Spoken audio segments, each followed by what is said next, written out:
Good morning to all of you and welcome to my channel The World of Economics। आज हम बात करेंगे commercial bank के functions part 2 की।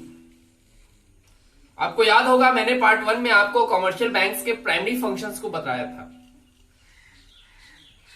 तो नया क्लास शुरू करने से पहले हमेशा की तरह हम पहले पिछले क्लास का कुछ रिव्यू करेंगे। पिछले क्लास में मैंने बताया था the meaning of functions of commercial bank and the primary functions का एक्सप्लेनेशन। हमने बताया था कि there are two types of functions perform by commercial banks. One is the primary function and other is the secondary function. And the primary function is the accepting deposits as well as advancement of loans or granting loans or advances।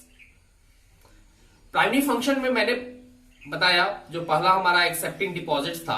Accepting deposit the bank accepts to types of deposits, one is the demand deposit and other is the term deposits. Demand जो कि checkable होता है और term deposit checkable नहीं होता है, यानी कि समय पूरा होने के बाद वो पैसे मिलेंगे आपको। डिमांड डिपॉजिट्स भी फर्दर दो तरीके का होता है, एक सेविंग डिपॉजिट्स और दूसरा current deposits. Saving deposits small saves के लिए, सेवर्स के लिए होते हैं जो मार्जिनल फार्मर्स या फार्मर्स वगैरह है या स्टूडेंट्स हैं जिनके पास करंट इनकम या मतलब रेगुलर इनकम नहीं है। करंट अकाउंट्स या करंट डिपॉजिट्स वो होता है जो बिजनेस है, यानी कि जिसका करंट ट्रांजेक्शन होता रहता है। उसी प्रकार से टर्म डिपॉजिट भी दो तरह के होते हैं, एफडी और RD, fixed deposit and recurrent deposit.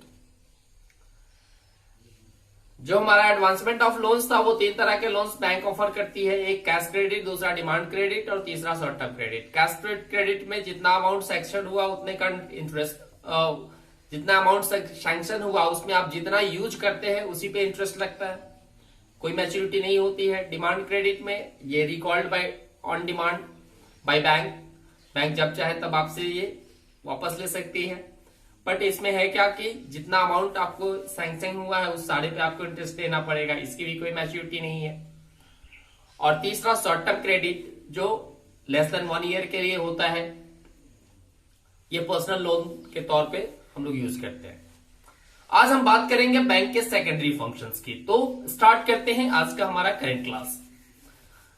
जो सेकेंडरी फंक्शन है उसमें बैंक बहुत तरह के फंक्शंस को परफॉर्म करती है, हम उसको वेरियस सब हेड्स में लेकर चलेंगे।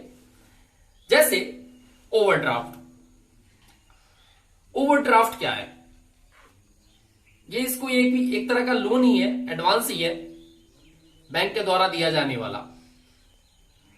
ओवरड्राफ्ट फैसिलिटी का मतलब क्या है कि बैंक अपने करंट अकाउंट होल्डर्स को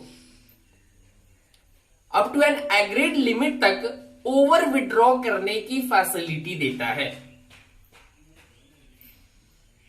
it is the facility of over withdraw on current account up to an agreed limit. अब ये है क्या, जरा उसको समझते। सपोज कीजिए कि हमारा एसबीआई में करेंट अकाउंट है, हमने 10 लाख हमारे अकाउंट में अभी अवेलेबल बैलेंस है और हो सकता है, ठीक है, भूलवश या जानकर ही मैंने 11 लाख का चेक काट दिया। तो बैंक क्या करेगी, अगर आपके अकाउंट में ओवरड्राफ्ट की फैसिलिटी उपलब्ध है, ठीक है, 1 लाख या 1.5 लाख या 50,000 या 75,000, तो उस केस में क्या करेगी कि बैंक आपके चेक को डिसऑनर नहीं करेगी, उस अमाउंट को वो सैंक्शन कर देगी, पास कर देगी। लेकिन इससे पहले आपके अकाउंट में ओवरड्राफ्ट की फैसिलिटी होनी चाहिए। ये एक स्पेसिफिक लिमिट होगा, उस लिमिट और एक सर्टेन पीरियड ऑफ टाइम के लिए। तो इससे फायदा ये हो गया कि आपको अगर इमरजेंसी में अगर फंड की जरूरत पड़ी या आपके पास पैसे नहीं है तो आपका चेक क्लियर हो गया।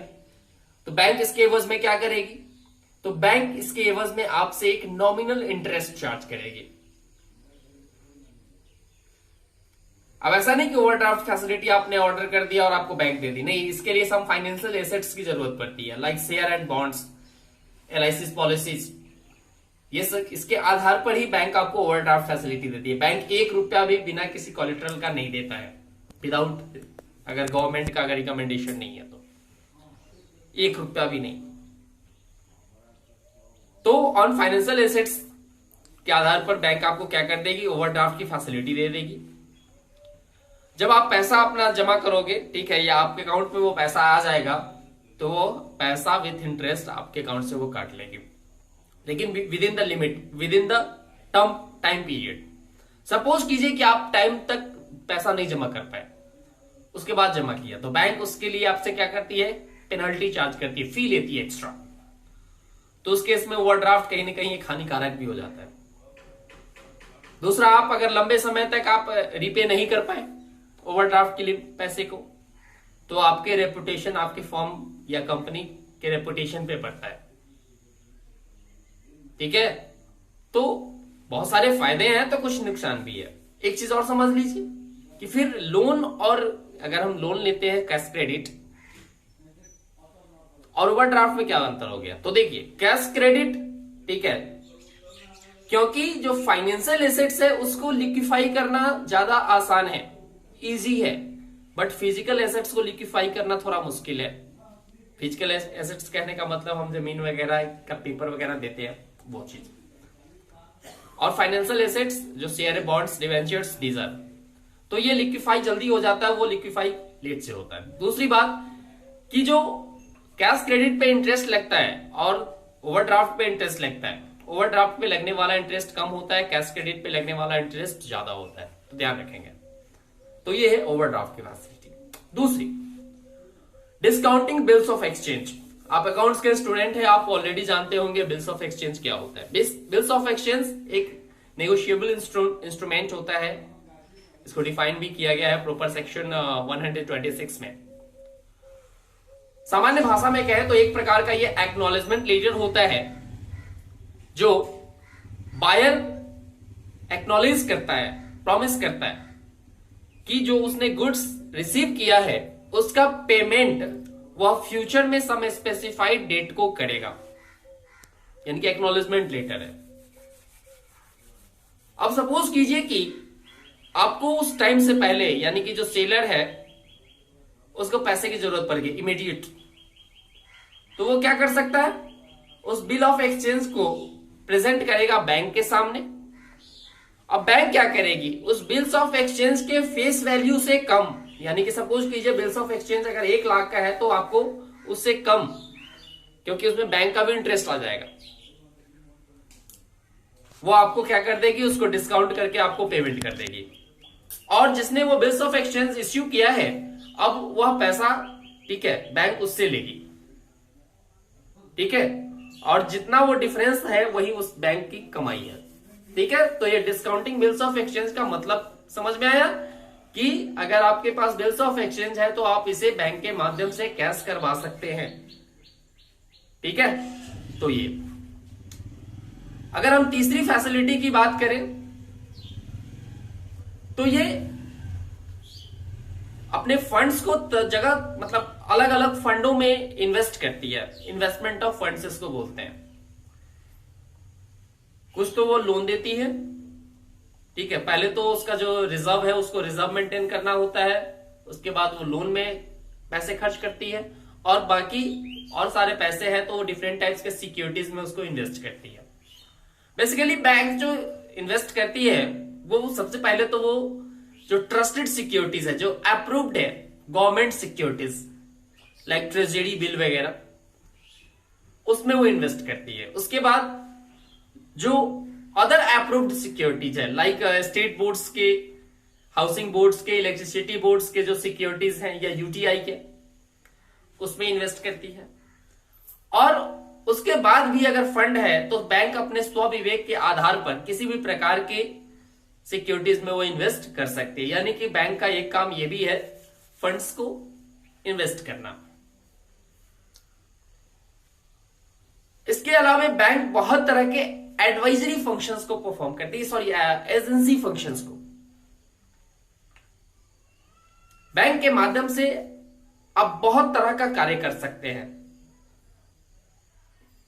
जैसे फंड ट्रांसफर, आपको पता होगा फंड ट्रांसफर के बारे में, बहुत सारे मीडिया, आप ऑनलाइन फंड ट्रांसफर कर सकते हैं, ऑफलाइन फंड ट्रांसफर करवा सकते हैं, इसके एवज में बैंक आपसे कमीशन लेती है, ये सर्विस चार्ज इसको कह सकते हैं। जैसे मैं कुछ प्रॉपर एग्जांपल्स आपको बताता हूं, जैसे इलेक्ट्रॉनिक फंड ट्रांसफर्स हो गए, एनईएफटी, आरटीजीएस, आईएमपीएस। अब ये जरा सा हम इसका डिस्कशन किए हैं तो हो सकता है कि मन में सवाल उठे कि सर ये एनईएफटी, आरटीजीएस होता क्या है, क्योंकि सिलेबस में तो है नहीं एनईएफटी, आरटीजीएस, लेकिन फिर भी मैं आपको बता देता हूं। एनईएफटी, आरटीजीएस का मतलब क्या होता है? एनईएफटी का मतलब नेट इलेक्ट्रॉनिक फंड ट्रांसफर, और आरटीजीएस का मतलब रियल टाइम ग्रॉस सेटलमेंट। दोनों ही फंड ट्रांसफर के लिए यूज किए जाने वाला इंस्ट्रूमेंट है। बट एनईएफटी और आरटीजीएस में मेजर डिफरेंसेस क्या है कि एनईएफटी एक प्रकार का बंच में ट्रांसफर होता है। मतलब बंच ऑफ ट्रांसफर कहने का मतलब है जैसे इसका एक स्लॉट बना होता है, जैसे 9 बजे, 10 बजे, 11 बजे, इस तरीके से बैंकिंग आवर में, और उस बीच में जितने भी आएंगे एनईएफटी सबको एक साथ एग्जीक्यूट किया जाता है। बट आरटीजीएस में क्या है कि जिस समय आरटीजीएस आया और ऑर्डर हुआ, at the same time RTGS execute हो जाता है, यानी कि ये रियल टाइम है। रियल टाइम का मतलब जिस समय होगा उसकी प्रोसेसिंग उसी समय शुरू हो जाएगी और सेम टाइम में वो पैसा सेटल हो जाएगा। ग्रॉस सेटल का मतलब यह है 1 to 1। ग्रॉस सेटल का मतलब 1 to 1, एक करके ही होता है, जबकि एनईएफटी बंच में ट्रांसफर होता है। दूसरा ये भी है कि आरटीजीएस में मिनिमम आपको 2 लाख, यानी कि 2 लाख कम से कम आपको ट्रांसफर का होगा, उससे कम नहीं। एनईएफटी ना तो इसका कोई मिनिमम है ना तो कोई मैक्सिमम है। मिनिमम 1 रुपया भी कर सकते हैं, मैक्सिमम 10 लाख भी कर सकते हैं। बैंक इन दोनों सर्विसेज पे बैंक आपसे क्या लेती है? कमीशन, चार्ज, ये फैसिलिटीज है। ठीक है, तो ध्यान रखेंगे एनईएफटी, आरटीजीएस। अब आज के डेट में बहुत एक पेमेंट सिस्टम मोबाइल में आया, IMPS, inter mobile payment settlement. इसमें क्या है, ना तो कोई लिमिटेशन है, नो लिमिट मिनिमम, और ना ही मैक्सिमम का। जितना अमाउंट चाहे उतना अमाउंट आप सेटल कर सकते हैं, जब चाहे तब, 24/7, और इंस्टेंट सेटलमेंट होता है। आप मोबाइल से जो पैसे वगैरह भेजते हैं ये आईएमपीएस बेस्ड होता है। तो एनईएफटी, आरटीजीएस, आईएमपीएस ये सब ट्रांसफर फैसिलिटीज हैं। एनईएफटी, आरटीजीएस ऑनलाइन भी कर सकते हैं, यानी कि खुद से भी कर सकते हैं, बैंक के माध्यम से भी कर सकते हैं, जबकि आईएमपीएस आपको खुद से करना हो, यानी कि ऑनलाइन ही उपलब्ध है। और ये सब इसलिए पॉसिबल हुआ है कि पूरी दुनिया में, खासतौर पे भारत में भी बात करें तो भारत में अब जो बैंकिंग जो ट्रांजेक्शन्स होते हैं वो कोर बैंकिंग होता है, जिसको सीबीएस बैंकिंग कहा जाता है, कोर बैंकिंग सॉल्यूशन। हमें याद है लगभग 2004-5 में मैं पंकज मार्केट ब्रांच पीएनबी में गया था। उस समय वो मतलब कंप्यूटर तो हुआ करता था लेकिन मैनुअल एंट्री होती थी कैश काउंटर वगैरह पे। तो सपोज कीजिए कि अभी एक काउंटर पे पैसा जमा किए तो आपका अकाउंट में अपडेट होने में लगभग 2-3 घंटे या 4 घंटे लग जाते थे। 2-3 घंटे तो मिनिमम लग ही जाते थे। लेकिन आज क्या है, आज इस काउंटर पे पैसे डालो, दूसरे काउंटर से पैसे निकाल लो विद इन अ सेकेंड, यानी कि रिफ्लेक्ट होता है सेकेंड। जितना प्रोसेस में समय लगा उतना ही आपके अकाउंट में वो एग्जीक्यूशन में समय लगता है, उससे ज्यादा नहीं। और ये सब पॉसिबल हुआ है कोर बैंकिंग के कारण। कोर बैंकिंग का मतलब होता है centralise online real time exchange. C for centralise, O for online, T for R for real time and E for exchange. ये सारा का सारा बैंकिंग, जो जितने भी बैंकर्स है या जो बैंक्स है वो सेंट्रलाइज डेटा को एक्सेस करते हैं, यानी कि एक ही डेटा को वो सभी लोग एक्सेस करते हैं। आप कहीं से भी किसी भी बैंक से कोई भी ट्रांजेक्शन कर सकते हैं, कहीं भी जाकर कोई ट्रांजेक्शन कर सकते हैं। कोई अब बाउंड्री नहीं है कि हाँ आप यही बैंक से ये काम होगा। आप एटीएम जाते हैं, किसी भी एटीएम में कोई भी एटीएम काम करता है, किसी भी बैंक में आप जाकर ट्रांजेक्शन आप अपना कर सकते हैं। हाँ, बैंक वाला न चाहता है इसलिए आपका कार्य नहीं करता है, नहीं तो आप एसबीआई में जाकर पीएनबी का काम कर सकते हैं, पीएनबी जाकर एसबीआई का काम कर सकते हैं, वो कर सकता है। कोई इसका लिमिटेशन नहीं है। आप डिपॉजिट कर सकते हैं, विड्रॉल कर सकते हैं, ये सारी फैसिलिटीज उपलब्ध है अक्रॉस इंडिया। ये सब कोर बैंकिंग का ही एक नतीजा है। कोर बैंकिंग के लिए क्योंकि ये ऑनलाइन है तो कंप्यूटर है तो सॉफ्टवेयर है। तो खास तौर पे भारत में जो जितने भी बैंक्स है वो 3 तरह के सॉफ्टवेयर यूज करता है, फिनेकल, बैंक्स, ठीक है, और एक और होता है। ज्यादातर जो मोस्ट पॉपुलर यूज सॉफ्टवेयर है वो फिनेकल। आप जैसे बैंक वगैरह में जाओगे तो देखोगे जब उसका सर्वर खुलता है ना तो उसका दिखता है फिनेकल, ठीक है, इन्फोसिस के द्वारा ये बनाया गया सॉफ्टवेयर है। चलिए, ये हमारा टॉपिक नहीं था, बस इसको हम एलोबरेट कर दिए। तो कोर बैंकिंग के कारण ये फंड ट्रांसफर्स बहुत इजी हो गए हैं। तो आप फंड ट्रांसफर कर सकते हैं, टैक्स पेमेंट्स कर सकते हैं बैंक के माध्यम से। आपको अगर टैक्स वगैरह पे करना है तो टैक्स कर सकते हैं। आप कोई बिल कलेक्ट कर सकते हैं, जैसे आपको किसी ने पैसे दिए या कोई सी भी तरह का एक इंस्ट्रूमेंट दिया, ठीक है, तो उस इंस्ट्रूमेंट को आप बैंक के माध्यम से कैश कर सकते हैं। एज वेल एज आप डिमांड ड्राफ्ट क्रिएट करते हैं, यानी किसी को पे करना है तो पे भी कर सकते हैं। ये सारी फैसिलिटीज आपको बैंक देती है। अब इसके अलावा इसमें बहुत सारे एजेंसी फंक्शंस है, ठीक है, एक दो नहीं कि हाँ सबको हम डिस्कस करें, लेकिन बहुत सारे एजेंसी फंक्शंस को आप लिख सकते हैं। ये सारे एजेंसी फंक्शंस हैं। अब जो हमारा बाकी जो फंक्शंस है उसको हम लोग मिसलेनियस में डाल देते हैं। मिसलेनियस फंक्शंस लाइक बैंक आपको लॉकर की फैसिलिटी देता है। लॉकर जानते ही होंगे, आपके वैल्यूएबल जो गुड्स वगैरह है जैसे ज्वेलरी वगैरह आप बैंक के लॉकर में रखते हैं, वो सेफ रहता है, सेफ कस्टडी होती है। उसके अलावा ट्रैवलर्स चेक इश्यू करता है। जैसे अगर सपोज कीजिए कि आपको अमेरिका घूमने जाना है और आपका अकाउंट भारत के किसी बैंक में है, अमेरिका में तो इंडियन करेंसी चलेगा नहीं, डॉलर चलेगा, तो वो चेक इश्यू कर देगा, ट्रैवलर्स चेक, जो आपको वहां विजिट करना आसान हो जाएगा। तो ये भी है ट्रैवलर्स चेक। ये लेटर ऑफ क्रेडिट इश्यू करता है। लेटर ऑफ क्रेडिट, ये लेटर ऑफ क्रेडिट है क्या? तो देखिए, सपोज कीजिए कि आपका सामान ऑस्ट्रेलिया से आ रहा है, ठीक है, तो आप ऑस्ट्रेलिया में तो पैसा देने जाओगे नहीं, या यहां से ट्रांजैक्शन करोगे तो वो ट्रांजैक्शन नहीं होगा। उसके लिए क्या होगा कि आपको भारत के किसी बैंक से यहां पर क्या करना पड़ेगा, आप अपने अकाउंट में वो पैसा डालिए, वो बैंक आपको क्या इश्यू कर देगी, लेटर ऑफ क्रेडिट।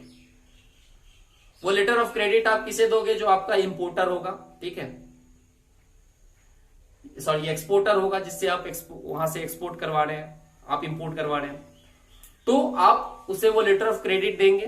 वो लेटर ऑफ क्रेडिट वहां के किसी बैंक में जिसके साथ यहां इस बैंक का लिंक होता है वो इश्यू करेगा और उसे वहां पर पेमेंट मिल जाएगा। है, ठीक है, समझ में आया बात कि आपको क्या करना है। आपको सपोज कीजिए एसबीआई में आपका अकाउंट है, एसबीआई में आप गए, पैसे जमा किए, आपको लेटर ऑफ क्रेडिट इश्यू कर दिया 5 लाख का। आप ऑस्ट्रेलिया गए, जो आपका जो मर्चेंट है उसको आपने वो लेटर ऑफ क्रेडिट दिया, और वो लेटर ऑफ क्रेडिट वहां के किसी लोकल बैंक जिसका एसबीआई के साथ लिंक है वहां से वो क्या किया, वो लेटर ऑफ क्रेडिट उसको देगा, वो वेरीफाई करेगा और उसके अकाउंट में वो सेटल कर देगा पैसा। यानी कि ये बैंक टू बैंक के बीच का बात हो जाता है। आप पैसा दे दिए, आप निश्चिंत हो जाइए, आपका वो बैंक टू बैंक करके आपका जो क्लाइंट है उसको वो पेमेंट कर देगा। ठीक है, अगर आप इससे भी ना समझे तो नीरव मोदी जो अभी लेटेस्ट ट्रेंड्स में था कुछ दिन पहले, उसके हिस्ट्री को समझे। उसने भी यही जालसाजी किया था लेटर ऑफ क्रेडिट के द्वारा ही। कैसे किया था कि मैंने क्या बताया कि आप यहां पर 5 लाख दोगे तो ही 5 लाख का लेटर ऑफ क्रेडिट इश्यू करेगा। लेकिन नीरव मोदी ने क्या किया कि बैंकिंग चैनल में सेंध लगाकर सब जो इश्यू करता है उसके साथ वो मिली भगत करके बिना पैसे दिए ही, सपोज कीजिए कि 5 लाख का अगर लेटर ऑफ क्रेडिट इश्यू करना है तो 1 रुपया भी नहीं दिया और 5 लाख का लेटर ऑफ क्रेडिट इश्यू कर दिया और उसका पेमेंट भी वहां का बैंक कर दिया। अब वहां की बैंक किससे लेगी? यहाँ के बैंक से, और यहाँ के बैंक के पास तो फंड आया ही नहीं था उसमें देखा, यानी कि लायबिलिटी किसकी बन गई? है बैंक की बन गई। दोनों पार्टी खत्म हो गए, दोनों पार्टी तो ले चुके पैसे, तो यहां पर उसने लायबिलिटी को ट्रांसफर कर दिया बिना पैसे खर्च किए हुए। अब बैंक ये लगातार पेमेंट करती जा रही थी। जब वो बार बार जब इसका अकाउंटिंग होता है ना, जो आप लोग ऑडिटिंग कहते हैं, ऑडिटिंग के दौरान कई सालों के बाद ये पता चला कि ये लायबिलिटी दिन प्रतिदिन ये लाइबिलिटी तो दिख रहा था लेकिन एसेट साइड इसका नहीं दिख रहा था, दोनों में डिफरेंस दे आ रहा था। तब जाकर ये पता चला कि अच्छा ये बिना पैसे देकर लेटर ऑफ क्रेडिट को इश्यू करवा रहा था। अब पता चला कि इस अकाउंट के माध्यम से किसके द्वारा हुआ, तब जाकर ये घोटाला सामने आया। तो यही है लेटर ऑफ क्रेडिट। तो यही सारे बहुत सारे बैंक के फंक्शंस हैं, ठीक है। कुछ हम मेन पॉइंट्स को डिस्कस किए हैं, कुछ ठीक है जो मेन है उनको मैंने डिस्कस किया है। आपको अगर और भी पढ़ना है तो और इसको एलेबोरेट कर सकते हैं, आप हमसे भी आस्क कर सकते हैं, इंटरनेट की दुनिया में जा सकते हैं, गूगल पे सर्च कर सकते हैं। There are so many types जहां से आप वेज है जिसके द्वारा आप इंफॉर्मेशन गैदर कर सकते हैं, नॉट ओनली फ्रॉम मी, ठीक है। I am also limited. तो आप इतना ही कर लोगे तो बहुत ज्यादा होगा आपके लिए।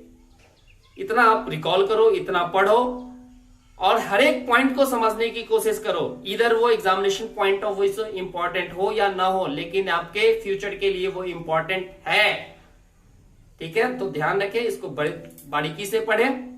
तब तक के लिए इतना ही रहने देते हैं। आई होप आप इसे पढ़ेंगे। आप घर पे रहें, सुरक्षित रहें। Take care and bye.